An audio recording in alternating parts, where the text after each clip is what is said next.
Let's dive into the discussion on digital crossroads, charting Thailand's course amidst the US-China Tech Superpower Race. Joining us for discussion, Executive Director and CEO of the Alibaba Entrepreneur Fund, Kun Cindy Chow. Hi. Hi. Joining us as well, Vice President of Public Affairs at Lineman Wong Nai, Kun Isriya Pairi Pairit ครับ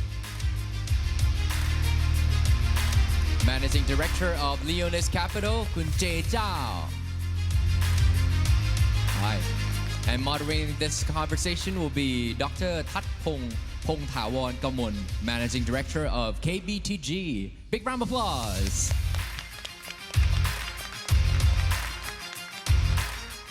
Thank you very much.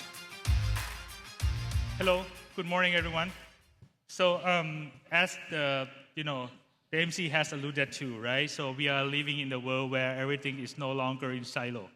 We live in a world where everything is intertwining with each other: technology, politics, business, right? And as we cannot deny that as the world becomes more polarized in both geopolitics, economic, and technology aspects, right? It is hard for one country to stay alone and be left behind. So, especially in Thailand, we have to navigate what is going on with the world, right? Especially with the superpower race between China and US, and figure out our way to have a position to stand in the world, right? So today we are honored, to have a chance to talk with the esteemed panelists who represent the two epicenter of tech ecosystem in the world, in China and US. And we also have a representative of the tech community from Thailand. So let me go first with, introduce the credential of our esteemed panelists today. We start with Cindy. Cindy Chow served as the Executive Director and Chief Executive Officer of the Alibaba Hong Kong Entrepreneurs Fund, or AEF, a position she has held since November 2015. Under her leadership, AEF has invested over $100 million in more than 80 startups, attracting $2.8 billion in co-investment funding. In August 2024, she also became a partner at NextGen Partners, the investment arm that manages AEF's newly launched $150 million AI-focused fund.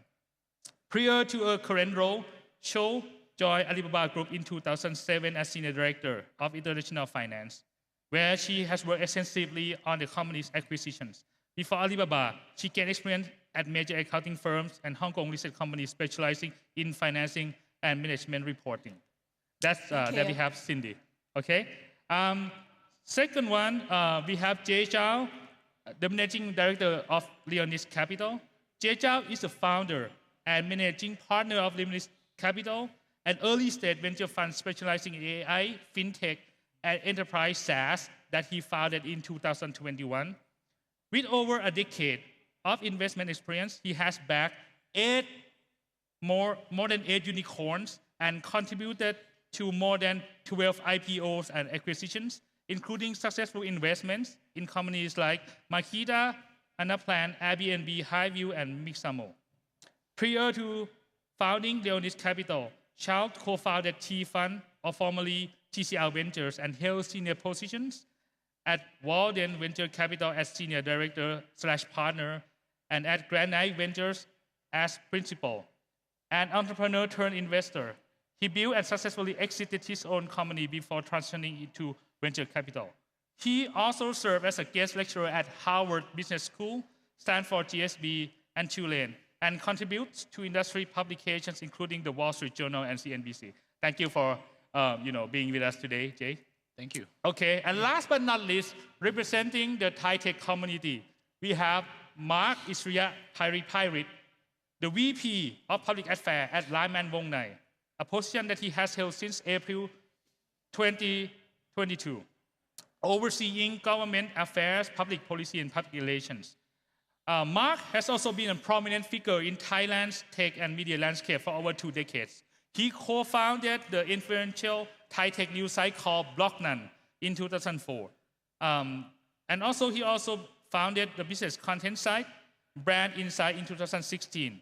Both Blognan and Brand Insight were acquired by Wong Nai in 2017, which later merged with Lineman in 2020. His expertise spans technology journalism, policy analysis, and digital transformation. He also has worked on data-driven policy initiatives and public-private sector collaboration. Thank you for inviting us, Mark. So let me start off with the general trend overall. Let's start with Cindy. Cindy, on your position as an executive director and CEO of Alibaba AEF, right?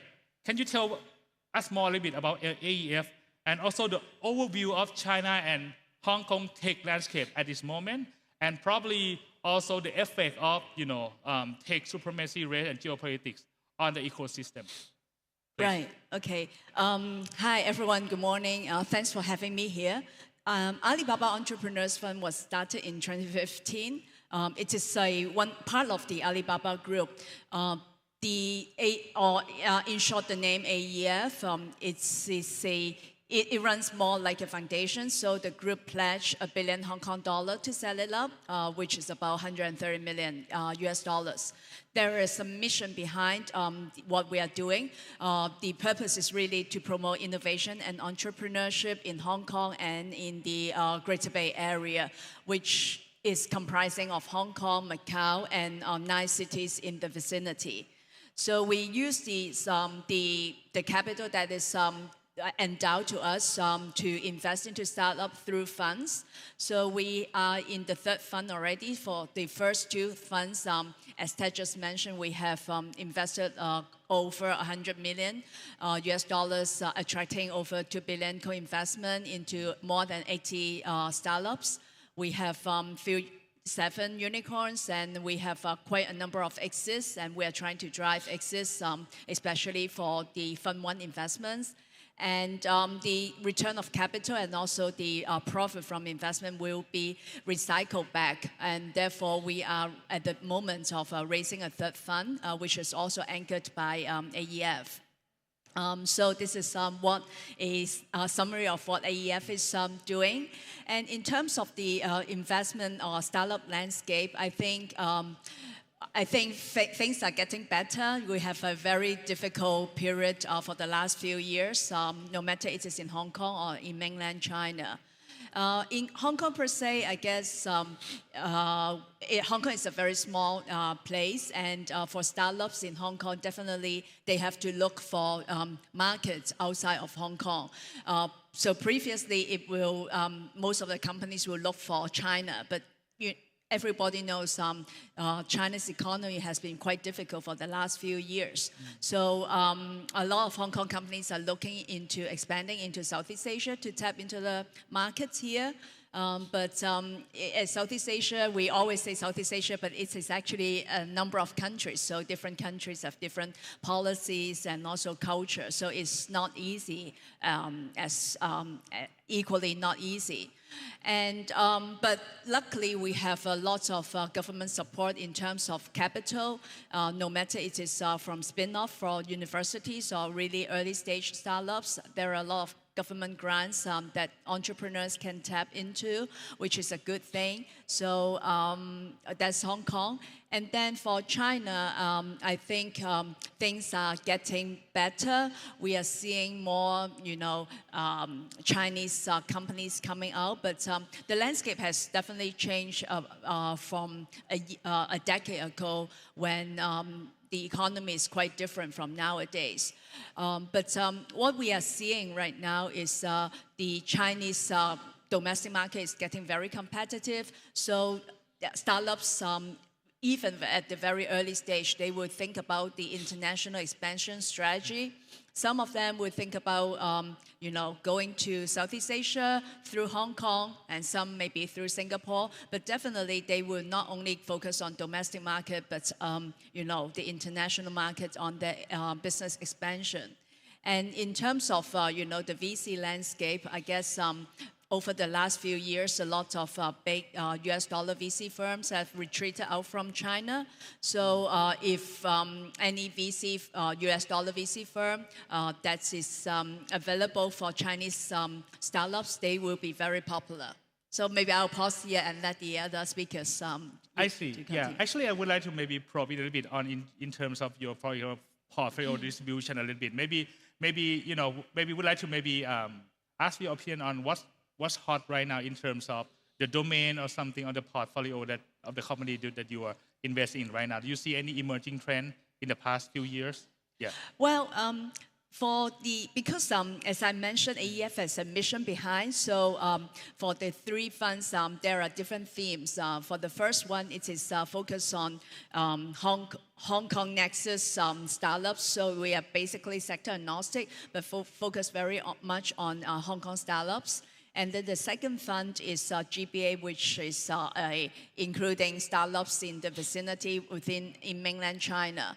And the third fund is a global mandate, basically focusing on AI applications. So, and we believe that AI is a tool and it should be applied for different sectors in order to help the sectors really to elevate the efficiency or to provide a new business model. So so we have a shifting themes and especially with the rise of Gen AI, we see a great opportunity. And in fact, I guess every micro cycle in the tech development will provide good opportunities for investors to grab the opportunities and have a return. So still AI is a main centerpiece of the investment right now. Thank you very much, Cindy. So now let me switch to Jay a little bit. So I would like to ask Jay, as a managing partner at Leonis Capital in US, right? Can you tell a little bit on the outlook of UX tech ecosystem? How has it changed? Also, especially since the intensification of the tech race and so on at the world stage. Yeah. Yeah, thank you. Great to be here. Leonis Capital was founded on the idea that in order to invest in AI-first companies, we need to be hyper research-driven. So that's why a lot of our investment team actually come from PhD background in top universities in the US. My other investment partner, Jenny, she was a researcher at OpenAI previously. So when we look at these AI-first companies, we almost dissect it in the DNA level. What that means is that we have to analyze the AI tech stack. What makes this AI application unique, and what can drive to build a 10x better product than the previous generations. And to Cindy's point, right, each generation of tech transformation come in waves. So in the past, I would say 30, 40 years, we experienced from the internet age to cloud to mobile to now what we're going through the AI transformation. So what's interesting is that if you take a long-term point of view, each tech trend and the transformation has almost like a clock of 10 years. And this wave is nothing different. It just feels like everything is happening so fast and the magnitude happening so big, precisely because this transformation is more akin to the internet age.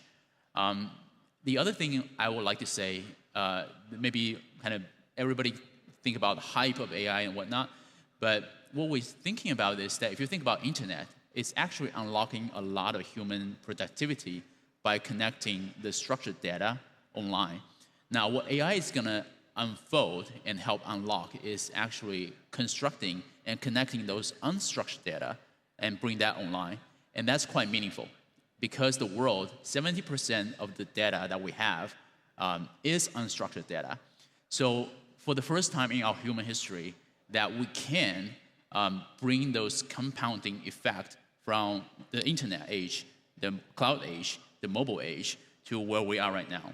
So kind of coming back to the transformation of the tech cycle, ChatGPT launch was 2023. So now we're at 2025. It's only 2 years in, but it feels like it's 5 years already, right? Yes, yes. Because there's so many news, so many unicorns and startups being created. At Silicon Valley, one thing that we pay a lot of attention to is definitely AI agent in large vertical market. So you're thinking about healthcare, you're thinking about finance, logistics, manufacturing, just areas that has a very big TAM, but historically do not want to or reluctant to purchase enterprise software, but use the enterprise software budget to buy software. But this time around, we actually see multiple examples where AI is gaining a lot of revenue traction in the very high velocity. At the same time, they don't need a lot of people.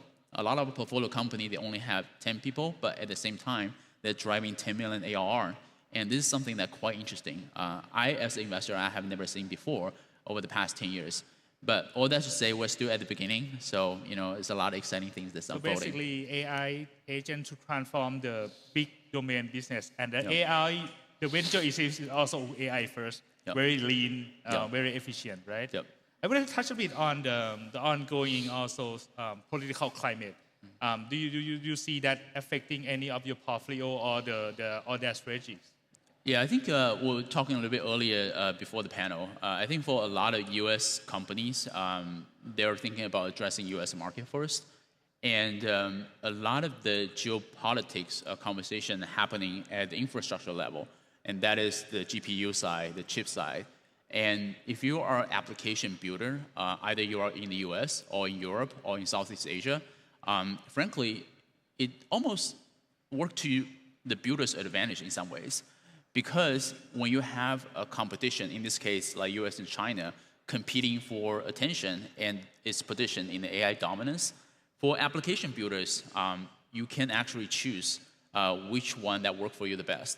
What you don't want to be stuck in is you don't want to be stuck into just one player's dominance. In this case, maybe US is the dominant player, then it's actually not that healthy, not that good. The other thing I would say is the characteristic difference between US and China in terms of AI infrastructure is quite obvious at this point. China is very dominant in terms of open source AI models, which is a great thing contributing to the world. Because if you want to build something leveraging open source community, you should probably lean into what Chinese models are providing. Alibaba included, they are releasing a lot of open source models, which is great. The unfortunate truth is that US company on the opposite side, a lot of them opt into the closed source model, like OpenAI and Anthropic and whatnot. So those are more closed source kind of play for the US market. So I think it's just like very different dynamic, but all in all, just create more options for founders. So it looks like, basically, for example, at least the US ecosystem sees as an option. Yep. In terms of infrastructure level, in terms of model level, actually they have more options to pick, right? So basically, okay, they see it in that way. Okay, Yep. Thank you very much, Jay. So let me switch to Mark a little bit, zoom into Thailand a little bit. A lot of things is going on around the world, right? I mean, you are also one of the key opinion leader in Thai tech communities, right? What do you see in Thailand these days, especially in the tech communities, and what are their sentiments toward, the geopolitical and tech supremacy race between US and China and other countries in the world? Yeah, I think in Thailand, many people follow the tech wars between US and China closely, but in real life, Thailand ourselves, we don't participate in this war, so we are neutral. We love both of them. We can use other technology from both sides that we see fit to the countries. For example, following Jay's example, I think for the AI front, you see we can use both the Chinese open source model like DeepSeek and Alibaba and many things. And also we fluent on the Western model. Like for example, if we prefer open source model, many Thai companies they just download something like a Llama from Meta or some other open source model, and also we just call the API for the frontier foundational model like OpenAI or Google. So I think Thailand we are in a good position that we can choose the best of both worlds. Anyway, I think for the other things that in the hot issue for the Thai people right now on the tech war is also the semiconductor front as well.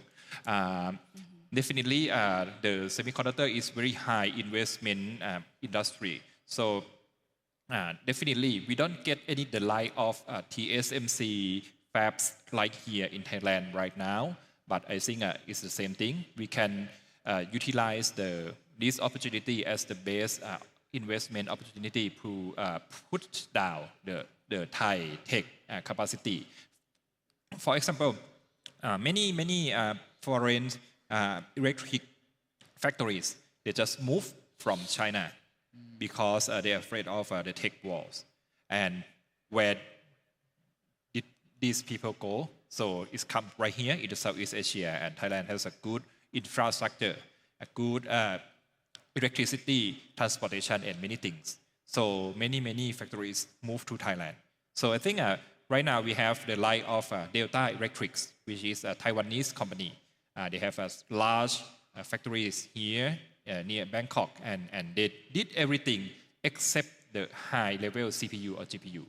So if you want to make something like the smaller chip for the general things, for the power things, it's made in Thailand already right now. So I think we can up this value chain. Right now we have the factories level of work, but what we want to do is to keep our engineers, even if you are computer engineers or electrical engineers, to get into the value chain. How we can establish a new R&D center for chip design, for many things, utilizing these mega trends in the geopolitics. So I think it's a good opportunity for Thailand in both semiconductor and AI. Yeah. I see. So the opportunity is here. It's just up to Thai people and Thai industry to pick up and to upskill and meet that demand, right? Okay. Now that you mentioned about the hardware, I think this is also a really hot topic these days. I think, as we all know, that there has been a lot of restriction, especially from the U.S. recently about the chip, right? But then I think there seems to be a change in direction only in just maybe the past week. I think U.S. government has relaxed the export control on the chip in a lot of models, right? At the same time, I think China is also picking up in terms of chip building capabilities, right? So it looks like China has now also been able to produce, high-level chip at a very high volume. So I would like to maybe, throw this topic and then probably ask on your view on how you see this thing will unravel. I mean, how you see this thing go on both sides, U.S., China, and maybe, a country in between like Thailand. I'll start with Jay this time. Jay, what do you think? Thank you. So I think we have a pretty contrarian point of view with the chip demand. I think a lot of assumptions that the world need more chips is because we assume that there is a scaling law that apply to the training of the model, meaning that the more data and more compute power that you throw into the model should improve over time, kind of in proportion of the compute power and the chip that you throw into it. But as you guys probably try ChatGPT 5, which is not a big improvement from GPT-4, right. And that kind of speaks to the limitation of scaling law. So our contrarian view is that it probably will hit a plateau in terms of the world demand for the chip as needed. I think as evidenced by DeepSeek, right? It's not just about brute forcing the chip compute into it. It's actually about designing the system with mixture of experts with a chain of thoughts and make the model just run smarter and more efficient. So we're actually seeing a lot more innovation from the researcher community in the US are working on that. So that will be one of the wild card factor that actually, play a very important, deciding component in the US-China chip conversation. Now, let's assume that does not happen. If the scaling law continue to hold its place and chip remain to be the center of the conversation, and I think US and China right now is like engaging this very dedicated dance, right? Because US realized that, if we don't give the chips to China, they're gonna figure out anyway. Chinese company are very creative, and they will figure out its own way to train the models, as evidenced by DeepSeek. And what's even worse, what US don't want to see is China, for example, Huawei come up with its own chips, and then China become a full independent on these compute chips. And Yeah, sometimes I don't understand Trump administration logic, so It's okay. yeah, it's kind of beyond my scope. All right, cool. Thank you. Cindy, do you share the same sentiment? Well, in fact, if you read the earnings announcement last Friday by Alibaba Group, we are also,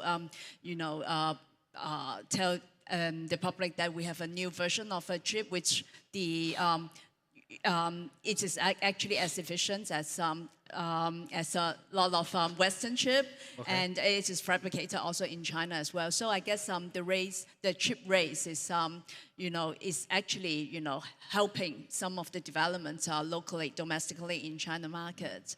So but then I may divert a little bit, but so. In terms of this proliferation of the AI, what we are seeing is some new opportunities in the investment field.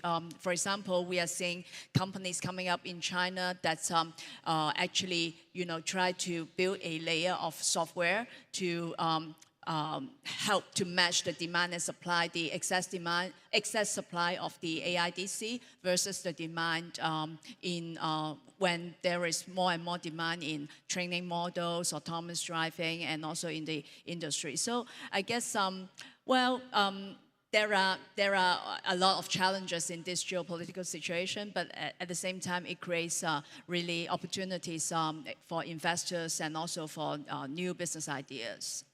I see.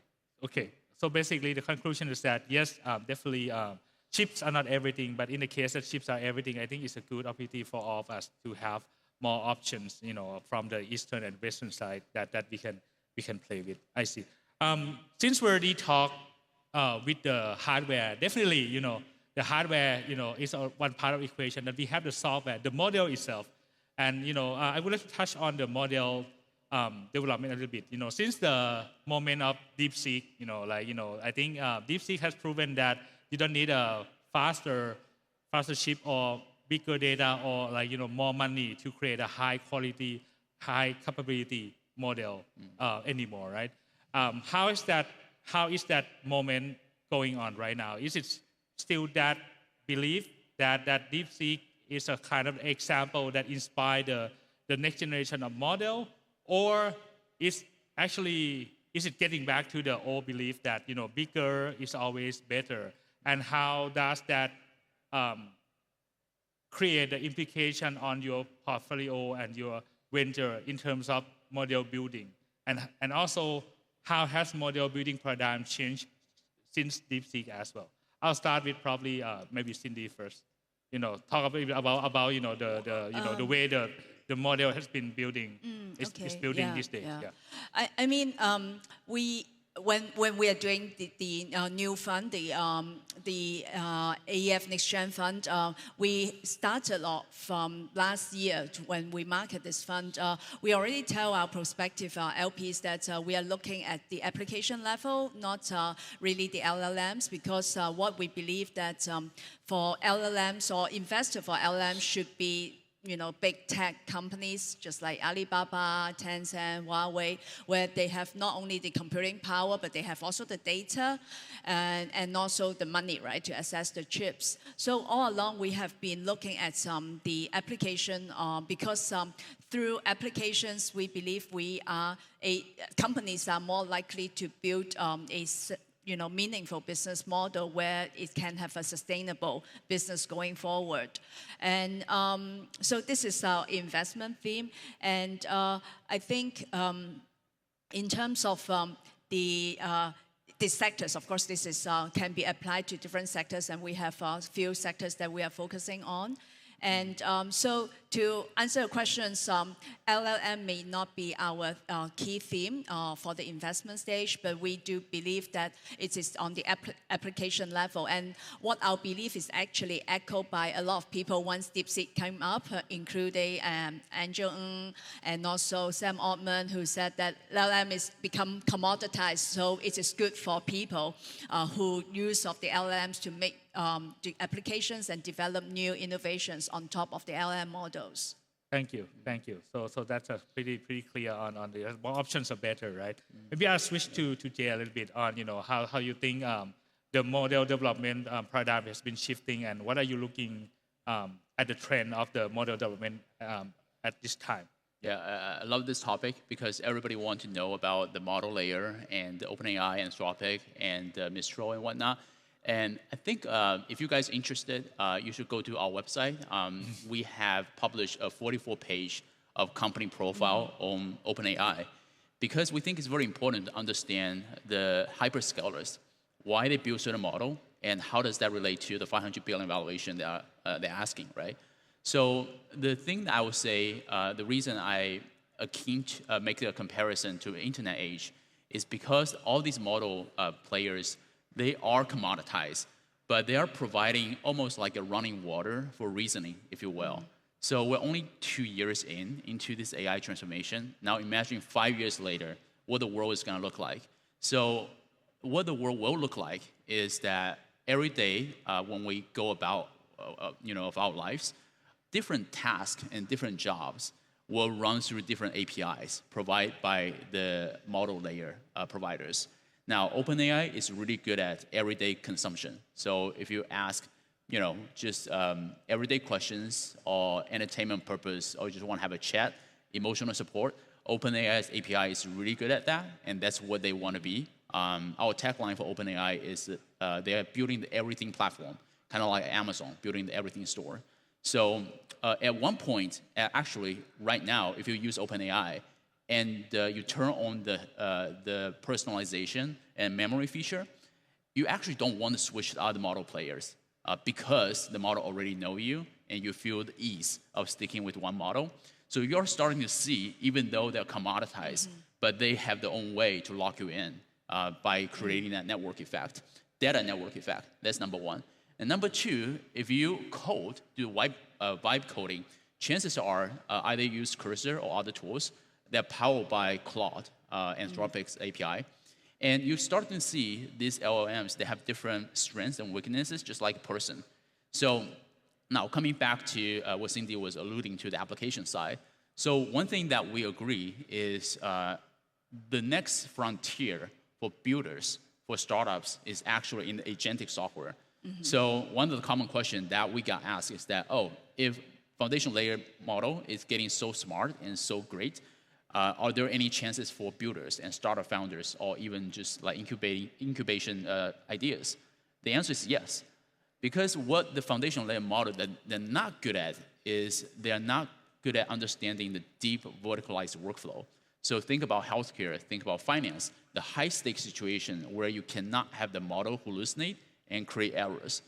And right now, in San Francisco, there are a lot of researchers and engineers are solving multi-agent framework and try to construct those agents in a way that they will check on each other's work to reduce the hallucination, so that's actually commercially usable. So that's what we think the next billion-dollar opportunity will come from. And again, only 2 years in, so we still have a lot of things to unfold and looking forward to.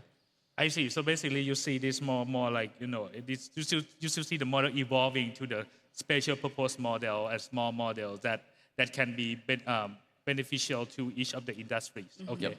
Okay. We are, approaching the end of the panel. There are so many questions left, but I'll just go straight with the conclusion and then maybe the final option for all three of you, right? You also Cindy and Jay, you are venture investor, right? And given these days and age where all things keep changing so fast, what are the key things you look for? What are the key qualities you look for founders or ventures, right? I mean, when you choose to invest in them, right? I mean, has it changed from maybe the past 2 years, 2 years ago or 1 year ago, or is it still the same? And that's a question for you too. And probably, if for example, in Thailand, for example, there are a lot of aspiring startup and founders, right? I mean, how can we get into the radar of the international level VC fund? Yeah, I'll start with maybe Jay first. Yeah. So the type of founder we'll look for are pretty consistent, even from the internet days and the cloud days. We look for founders have unique insight into the market, can articulate the problem and the solution well, and the resilience. Because if you start a company, chances are you're gonna get rejected a lot. So the key thing is that don't give up, right? So those are the common traits of the founders that we're looking for in terms of the qualitative side. The other thing I would say, if you guys are thinking about building something in the age of AI, I would say just read a lot of things. Read a lot of research papers. Try to engage in the research community. There is a famous quote by Peter Thiel, right? The future is here, but it's distributed unevenly. I jokingly say that researchers, they tend to be at the front line of those future. VCs on the second line, and then average people, regular everyday people, kind of on the third line. But that's kind of how it's happening. What that means is that when we analyze, we're actually putting out a report of top AI 100 companies that's become a breakout company over the past 3 years. And the common trait is that, non-surprisingly, 50% of those companies are based in San Francisco. And the easy conclusion is that, because there is a lot of VCs, a lot of founders there, a lot of great schools over there. But actually, that's not the case. The reason why they become breakout companies is because they stay close to the breakthrough of the AI research. So in this day and age, when we look for application builders, founders to back, we actually want to understand if they have sensitivity of what's happening in the AI research community. They don't have to be a researcher themselves. And frankly, we actually want somebody to have a go-to-market knowledge. But if you don't have that close proximity to the research side knowledge, then the chances are you cannot build a fast-moving company to compete with incumbents. So that's probably the quick way to I see. So don't give up, resilience, stay in touch with the research side as close as possible. Cindy, maybe your take. Well, I think Jay has made has covered most of the points, but the only thing I would add is because the AI is changing so quickly, so I guess it is very important also to see how the company will evolve quick enough to catch up with the change in the use of technology. To say, for example, to keep up the retention, because we have gone through quite a number of companies in the pipelines, and a common trend is that even though they have a pretty good traction in the first few months, the retention can be dropping quite quickly. So I guess it's very competitive because AI is changing so fast. People are getting more easier to come up with very similar products. So it's very important that you, like Jay just mentioned, to keep up with what is in the frontier of these AI developments. Thank you. So last but not least, probably some of the most important aspect, on behalf of Thai people.